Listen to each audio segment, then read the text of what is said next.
Y vamos a otro tema porque este lunes comienza ya la vacunación de la cuarta dosis contra el coronavirus para las personas que son inmunocomprometidas.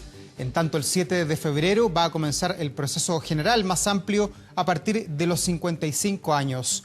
Queremos profundizar en esta etapa de inmunización con la doctora Susan Bueno, investigadora además del Instituto de Inmunología y académica de la Universidad Católica. ¿Cómo está, doctora? Muchas gracias como siempre por conversar con nosotros. Muy buenos días, Davor. Gracias por la invitación a conversar sobre este tema tan relevante para el país. Sí, como científica, ¿cómo recibe esta decisión de que nuestro país parte ya el lunes con la cuarta dosis? ¿Estamos bien con los tiempos? ¿Es un poco anticipado? ¿Cómo lo observa? Yo creo que uno de los aspectos importantes que tenemos que tener en cuenta es que estamos en una pandemia en pleno desarrollo. Y justamente estamos conociendo cómo este virus se comporta, y una de las características muy llamativas que yo creo que también ha permitido de alguna manera tener que ir tomando decisiones muy de acuerdo a lo que va ocurriendo epidemiológicamente, es la aparición de variantes. Y de hecho, esta nueva variante de coronavirus, que es Omicron, ha tenido características que son muy distintas de las otras variantes que habían circulado anteriormente. Ya sabemos, la contagiosidad de esta variante es mucho mayor de lo que se había descrito anteriormente, y los cuadros clínicos, por supuesto, son más leves, pero si tenemos a un porcentaje muy importante de la población que está actualmente infectada, esto va a significar que necesariamente va a haber también un aumento de otras condiciones que pueden desarrollar o otras personas que pueden desarrollar enfermedades más graves.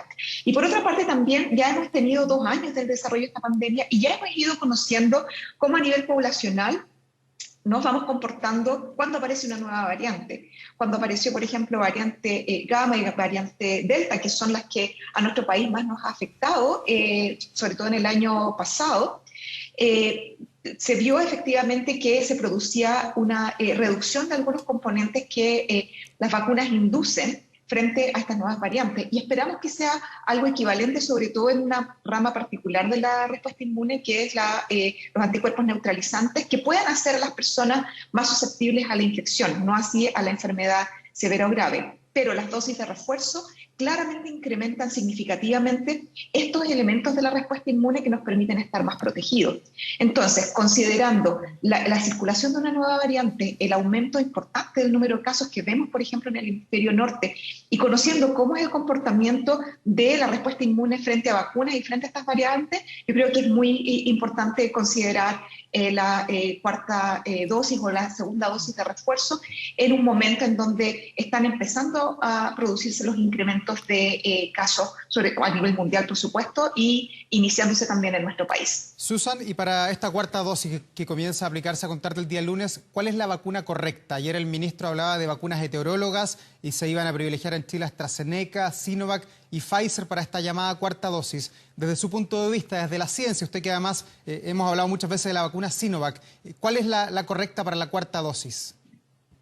Yo creo que, primero que todo, lo más importante es que todas las vacunas actualmente que están aprobadas para su uso de emergencia en nuestro país y en el mundo han demostrado que son eficientes para generar una respuesta inmune importante contra el coronavirus y que tiene también una actividad importante frente a las variantes. Los esquemas básicamente iniciales de estas vacunaciones han demostrado que en el tiempo esta inmunidad comienza a declinar y que las dosis de refuerzo claramente permiten incrementar los niveles de estos componentes de la respuesta inmune circulantes, por supuesto, con las diferentes estrategias y esquemas de vacunación. Por lo tanto, actualmente, frente a esta situación en la que nos encontramos con nuevas variantes, claramente las dosis de refuerzo es una gran herramienta que tenemos para protegernos, y en general los estudios que se han realizado hasta ahora muestran que justamente después de un esquema de vacunación inicial con las vacunas que se utilizan, una dosis de refuerzo, ya sea con la misma vacuna o una vacuna distinta, claramente va a subir y va a incrementar los niveles de inmunidad, que son los que actualmente necesitamos. Por lo tanto, lo importante es primero que todo, que la gente se vacune, que eso es lo fundamental. Ya sabemos que las personas que no se vacunan o que tienen un esquema incompleto, es decir, no se han colocado las 2 dosis, por ejemplo, que corresponden para las vacunas que requieren 2 dosis, y también, por supuesto, para las dosis de refuerzo, pero más importantemente, aquellas personas que no hayan recibido ninguna vacuna son las más susceptibles a enfermar. Y de hecho son las personas que en general son los que ocupan las camas críticas y son los casos más severos. Así que eso es, o sea, sin ninguna duda. En términos de cuál es la vacuna mejor o el esquema correcto, claramente las vacunas que se han utilizado para reforzar la inmunidad son vacunas que van a potenciar la respuesta inmune que se generó inicialmente con el esquema primario, y por lo tanto actualmente las decisiones que se están tomando en términos a la disponibilidad también de las vacunas que hay son herramientas que nos van a permitir protegernos y estar con niveles mucho más elevados de anticuerpos sin duda y de células inmunes. Ya, y pensando en este proceso que comienza el lunes con las personas inmunocomprometidas, los de 55 años o más a contar del 7 de febrero, se le da luz verde a la 4ª vacuna, vamos a tener una 5ª también y probablemente una 6ª cada 6 meses. ¿Es esa la idea que tenemos que ir haciéndonos los chilenos? Esa es una muy buena pregunta, y yo creo que también como científica que trabaja, digamos, en microbiología y que ha tenido que ir, digamos, estudiando y también enseñando sobre qué son las pandemias y cómo se han ido desarrollando en la historia de la humanidad, claramente cuando estamos frente a una pandemia en pleno desarrollo, nos damos cuenta que justamente es más complejo tomar decisiones como que sean únicas en términos de mecanismos, por ejemplo, de control o uso de vacunas o fármacos en algunos casos, que también ocurre para otras pandemias. Y nosotros antes de que pasara esta pandemia, cuando hablábamos en términos de vacunas, usamos como esta herramienta como una manera de prevenir, es decir, antes de que incluso antes que empiecen a circular los microorganismos, como el ejemplo más clásico, por ejemplo, lo que vemos en influenza, nosotros anticipamos que se va a venir un brote, ¿verdad?, en el invierno, porque ya sabemos que en el invierno aumenta la circulación. Podemos anticipar qué variante del influenza va a estar circulando y, por lo tanto, generamos una vacunación anticipada. En este minuto, nosotros no estamos desarrollando vacunación anticipada, estamos vacunando mientras se está desarrollando la pandemia propiamente tal. Y, por lo tanto, estamos en una situación especial, en la que posiblemente hay que estar todo el tiempo muy atento a las nuevas variantes que van emergiendo. Es muy difícil anticiparlas, ¿verdad? ¿Cuál es la que va a prosperar y va a empezar a desplazar a todas las otras?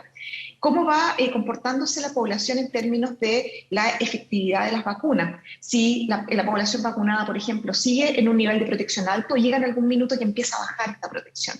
Y por lo tanto, todas estas herramientas tienen que estar en pleno desarrollo de una pandemia en cuenta para tomar las estrategias correctas, como es, por ejemplo, el uso de la vacunación.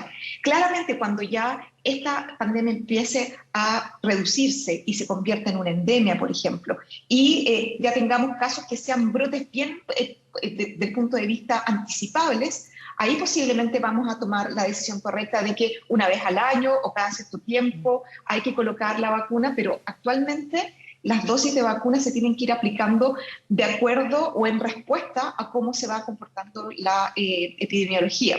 Entonces, en resumen, la respuesta es que mientras estemos en pandemia, posiblemente vamos a tener que seguir aplicando diversas dosis de refuerzo, incluso vacunas mejoradas o que contengan otros componentes, otras variantes, hasta que esta pandemia se reduzca y la circulación viral se mantenga en niveles muy bajos. Susan, pero usted percibe que estamos cerca del final de esta pandemia. Leíamos esta semana algunos científicos de Dinamarca decían, bueno, a la pandemia le quedan 2 meses de combate y se acaba, va a comenzar a declinar. Y esta mañana el exministro Jaime Mañalich en una entrevista con Exante dice, la combinación de Omicron más una vacuna universal podría permitir que esta que estamos comenzando sea la última ola de COVID. 2 declaraciones en diferentes partes del mundo que van en la misma línea. ¿Usted coincide con esas apreciaciones?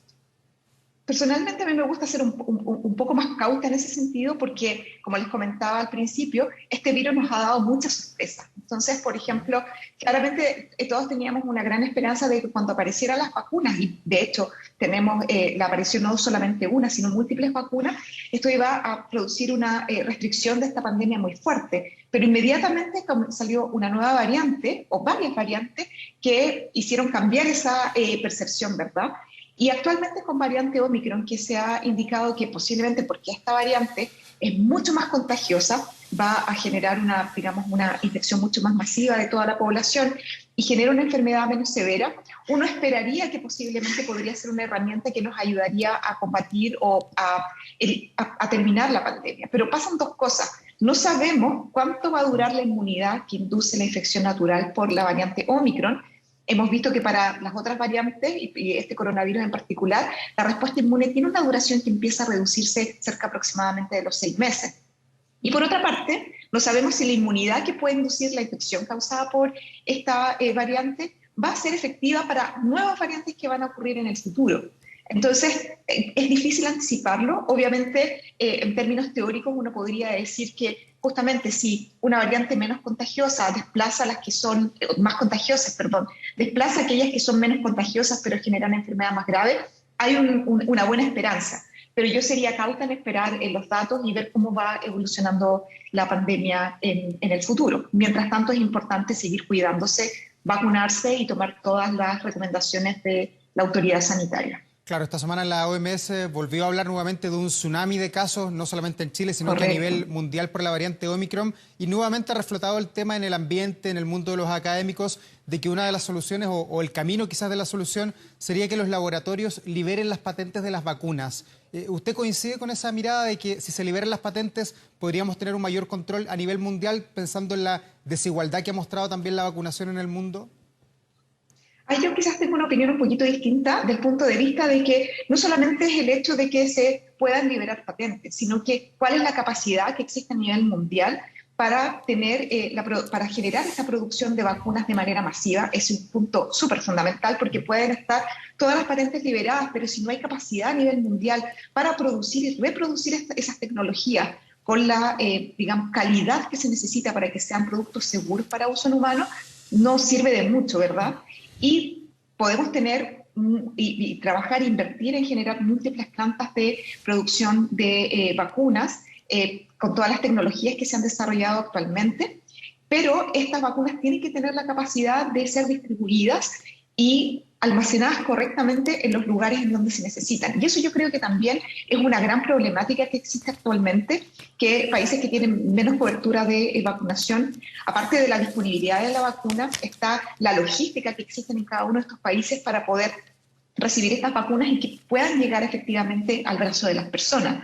Por lo tanto, hay múltiples como frentes en los que hay que trabajar para lograr esta equidad de vacunas y poder finalmente hacer accesible esta herramienta para todo el mundo y de esa manera comenzar a poder controlar mejor la pandemia.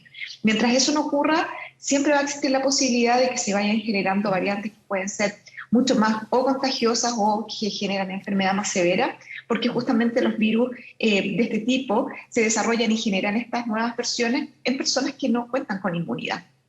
Susan, ayer se entregaban también las cifras del Palacio de la Moneda. Chile tiene 16.575.000 personas con las 2 dosis, esquema completamente cubierto, 11.393.000 personas con la dosis de refuerzo y vamos por la 4ª dosis. A esta altura parecemos prácticamente como una isla dentro del continente. Desde ese punto de vista, ¿es bueno cerrar las fronteras como también he escuchado que proponen algunos académicos y científicos? A ver, yo creo que frente a una situación nuevamente de pandemia, obviamente estamos en una situación, yo diría, privilegiada con respecto a otros países que a través de la ciencia, todo el trabajo que se ha hecho de colaboraciones, de acceso temprano a vacunas, tengamos este nivel de vacunación y podamos contar con dosis de refuerzo para nuestra población. Y como usted lo decía, Daur, partimos el lunes con la población inmunosuprimida, que justamente son los más susceptibles a desarrollar enfermedades severas por su condición, ¿verdad? Entonces, eso realmente es algo muy positivo en nuestro país, pero no es lo único. En esta condición tenemos que aplicar el máximo de medidas que nos permitan prevenir el contagio. Y lamentablemente con la aparición de estas variantes, y sobre todo una nueva variante que es muy contagiosa, claramente se pueden hacer restricción de fronteras, pero ya no pueden evitar que esta variante se reproduzca con la capacidad que se reproduce. Tenemos ya casos, como lo hemos visto, y que van en creciente, en franco aumento, ¿verdad?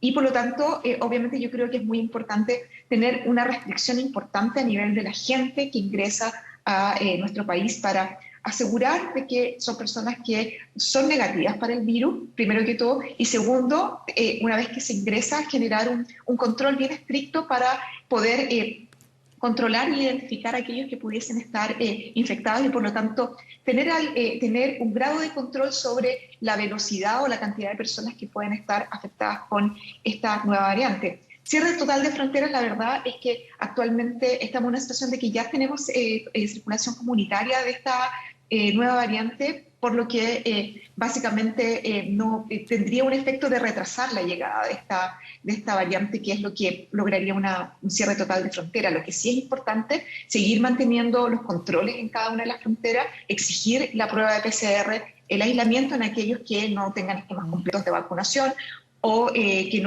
hasta que no tengan una prueba de PCR definitivamente negativo. Y yo creo que aquí la responsabilidad individual es súper importante, porque esta variante y todas las variantes sí conocemos que mecanismos como el uso de mascarilla, el lavado de manos, el distanciamiento físico son herramientas que nos permiten no contagiarnos con esta variante. Y si tenemos la situación en que tomamos contacto con este virus, estar vacunados nos ayuda también. Entonces hay que sumar todos los esfuerzos posibles, pero también obviamente hay que hacerlo de una manera que sea racional y que no permita generar también un impacto tan importante como tuvimos el año pasado con cierres completos de fronteras, de cuarentenas, y eso si lo podemos evitar con medidas que son básicas, como la vacunación y evitar el contagio individualmente, puede ser un gran apoyo para nuestro país y que podamos seguir funcionando. Doctora Susan Bueno, investigadora del Instituto de Inmunología, muchas gracias por conversar hasta ahora con nosotros. Que esté muy bien. Muchas gracias, Davor. Que esté muy bien.